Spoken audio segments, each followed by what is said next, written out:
Hey, John, thanks for having me on the show. Doing great. Well, I tell you, I was very much impressed when I heard you speak last week, and I thought that all of America should hear you. And uh, tell us, you were a few footsteps away from the Oval Office. What was your biggest surprise or shock to learn about what happened in the world or what's going on in the world? Well, I think, you look at how President Trump, I think, is handling the world situation, whether it's in the Persian Gulf or whether the Northwest Pacific with Korea, or other situations like in Venezuela. But I think that the president's doing a great job. I think the biggest surprise for everybody, particularly all the people that attacked him relentlessly in the campaign, is how judicious President Trump is in making decisions. I mean, he really goes through not just all the material, but he asks, literally hundreds of questions of his military advisors, his political advisors, his strategic advisors, about, before decisions made, like keeping troops in Afghanistan or the situation in Korea or his negotiations with China, or particularly situations like Qatar, where the United Arab Emirates and Saudi Arabia have put a blockade on Qatar because of their support of the Muslim Brotherhood. Well, I'll tell you, I've known the president for 30 years or 35 years, and he does have the pulse of the situation. And my opinion is that the world leaders have much more respect for him than a lot of other presidents we've had. And he's doing a great job. That Asia trip was a phenomenal trip. How do you see this? John, let me jump in there, because I think you bring up a great point. One of the things that was the most surprising is how world leaders, particularly the time we met with him at the UN when candidate Trump was still running in September of 2016, and then later in the transition, and then later after the president was in the Oval Office, is really the disengagement of the Obama administration. I mean, we heard from one world leader after the other that America had really kind of withdrawn, and America really wasn't engaged. And this is from a group of people who talked about what globalists they were, how tied in they were with world institutions. It was pretty stunning to have world leaders say, we just didn't get that kind of engagement. President Trump's been personally very engaged with the world leaders, whether that is President Xi in China, whether it's Abe, Prime Minister Abe in Japan, or Mohammed bin Zayed or MBS, one in the United Arab Emirates, the other MBS, the new crown prince in the King Salman in Saudi Arabia. So the president's been actively engaged, right? And one thing that I think the audience might be surprised about is that most world leaders think Obama wasn't that engaged, and that President Trump is much more engaged than he is. Well, I was with Newt Gingrich a few weeks ago, and he says Donald Trump is draining the swamp in Washington, but the alligators from both sides are after him. What do you say to that? Well, listen, it's drain the swamp is a phrase that President Trump came up with on the campaign trail, and it really caught on. It's very catchy, but it's kind of almost too cute by half, because this is very serious business. This business model of our elites, of the permanent political class in Washington, D.C., is that they're not going to give up control easily. You can see how they've been fighting President Trump from day one. And, John, here's one of the reasons is that, 7 of the 9 richest counties in the United States surround Washington, D.C. now. For the first time since the invention of the silicon chip, the per capita income in those counties is higher than it is in Silicon Valley, which has been the greatest creator of wealth in the history of mankind. So you see that, they have over a $4 trillion budget. The off-balance sheet spending is through the roof. These people all live like royalty. They're very detached from the hard life of daily Americans that, the regular deplorables have to go through every day. And so I think that's what President Trump's been trying to hammer. As Newt Gingrich said, he's trying to drain the swamp. But you see every day there's literally huge resistance for him trying to accomplish this. Well, let's talk about Mitch McConnell and Paul Ryan. Mitch McConnell doesn't seem to have a handle on his people. And I've been very disappointed in that. John, look, you're one of the most successful businessmen in Manhattan and in the country. You know the urgency that an entrepreneur has to face the task of the day, right? You're working 20 hours a day, 7 days a week, as is, most Americans today, working class Americans, have 2 and 3 jobs. just to put food on the table. Here's a guy that doesn't support the president's agenda, has not been moving with urgency. They work a couple of days a week. They kind of phone it in. They've done a terrible job to date of supporting the president's agenda. Now, since we started putting pressure on them, this kind of insurgency movement, right, by basically making guys like Corker and Flake two people that are very anti-Trump to force them to essentially retire and not run again, all of a sudden Mitch McConnell's picking up his game. They're starting to work a few more days. They're getting more federal judges passed. They got the budget passed. They're trying to, they put forward a tax plan. But people in the audience should understand that all came because of one thing: pressure put on them by this insurgency movement, who said that we're going to remove him as a majority leader and to defeat his incumbents. And so once they get afraid of losing their jobs, because remember, their business model is incumbent upon one thing: winning re-election.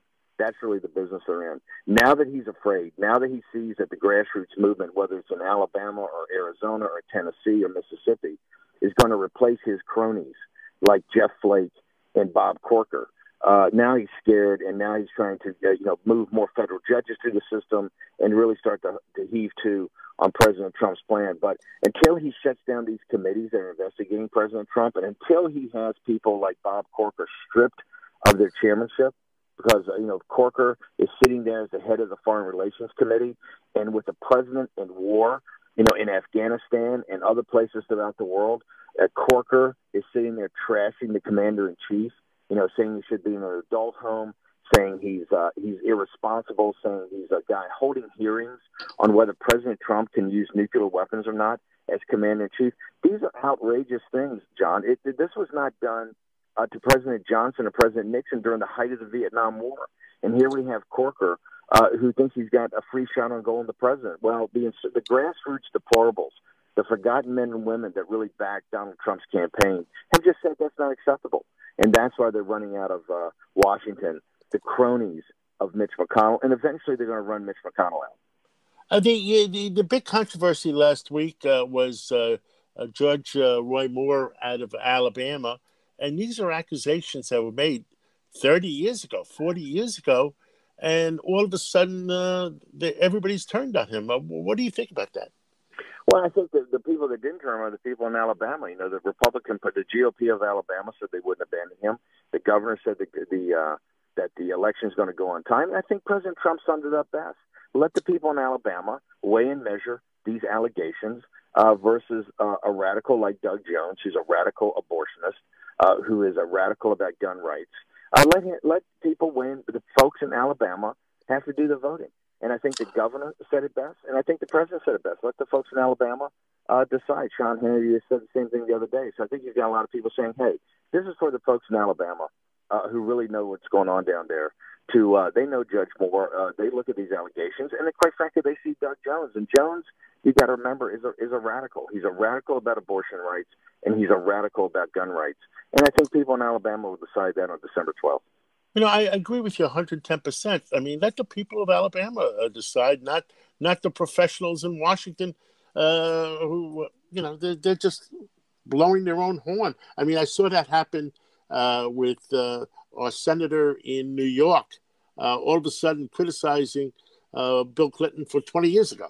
I mean, John, that's a stunning revelation, because I think it's showing you, we've had this civil war inside the Republican Party for a number of years. It's kind of coming to a head in a large extent because, you remember, in the primary season of 2016, I think it was 85% of the vote went to either Donald Trump, Ted Cruz, or Dr. Ben Carson, basically outsider candidates, right, grassroots candidates.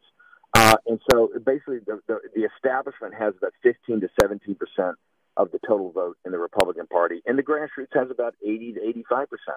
This civil war is just starting, John, in the Democratic Party. There haven't been people brave enough in the Democratic Party, like there have been in the Republican Party, to challenge the vested interest, to challenge the donor class, to challenge the consultants.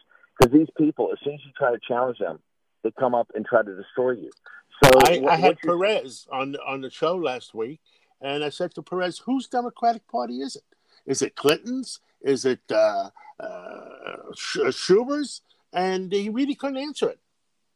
It's a great question. And I got to tell you, you've seen from the Donna Brazile book that came out about how this thing was rigged against Bernie Sanders. But then Kristen Gillibrand's comment about Bill Clinton, I think, is an earthquake in the Democratic Party, because the Wall Street Clinton junta that controls the Democratic Party has really been bulletproof. And I think you saw the first opening shot of the 2020 primary with Gillibrand, who clearly has presidential aspirations. She put a shot right across the bow of the Clintons. Now, what's important is she is really dined off the Clintons and drafted off the Clinton support. Remember, she has Hillary Clinton's seat, as you know.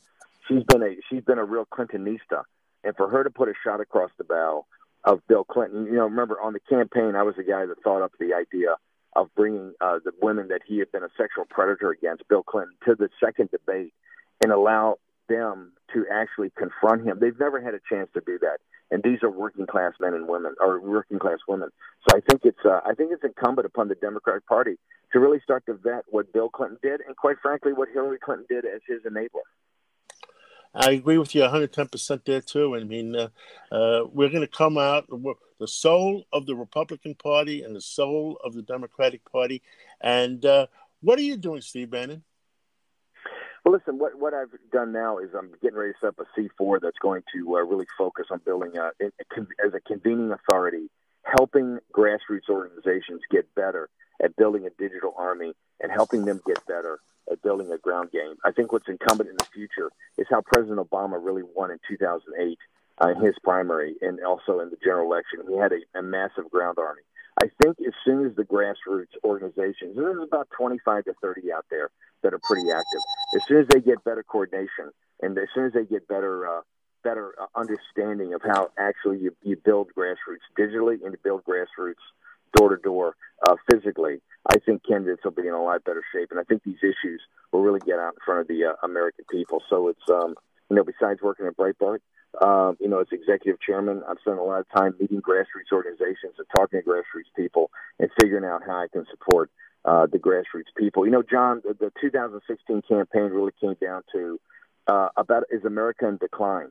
And the elites in our country, vis-a-vis China and vis-a-vis other things that they've done over the years to allow all the great manufacturing jobs to leave the United States, the elites in the United States are fairly prepared to benefit and take economic advantage of America in decline. And I think that the silent majority, the forgotten man and woman, what we call the deplorables, they don't want America to decline. They want to see America great again. And I think that's why Donald Trump's campaign slogan, Make America Great Again, resonated with working class people in Michigan and Wisconsin, Ohio, Pennsylvania.